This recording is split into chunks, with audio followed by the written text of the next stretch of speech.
The Mabo case was obviously the foundational case for native title in Australia, but it also confirmed important points of constitutional law, fitting the concept of native title in with that constitutional background. First, the decision confirmed that Australia was settled because it was not conquered or ceded. On the understanding of the British arrivals, there was no sovereign government to conquer, and no sovereign government capable of ceding sovereignty. English law therefore became the colonial law. Justice Brennan explained, in a settled colony in inhabited territory, the law of England became the law of the land, protecting and binding colonists and indigenous inhabitants alike and equally.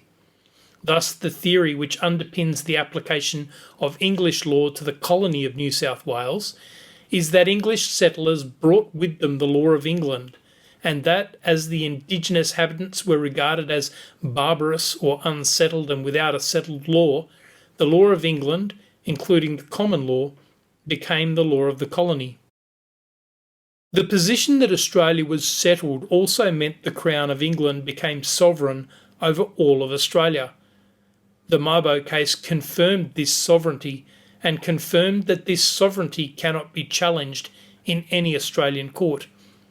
Justice Brennan quoted an earlier case saying, "The acquisition of territory by a sovereign state for the first time cannot be challenged, controlled or interfered with by the courts of that state."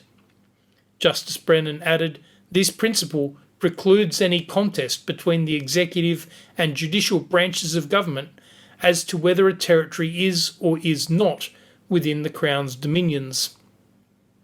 So Australia was settled when England assumed sovereignty. English law accompanied the settlement, and the acquisition of sovereignty could not be challenged in any domestic court.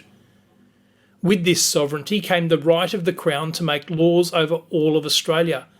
But this is different to owning all the land in Australia. Justice Brennan found that in many cases, traditional ownership of land by Australia's First Peoples survived the reception of English law and was not affected by the commencement of English sovereignty.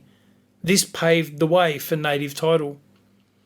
Mabo stands as authority that Australia was settled, not conquered or ceded, that sovereignty went to the Crown and cannot be challenged, that English law was received over all the land, but that this did not amount to ownership of the land by the Crown.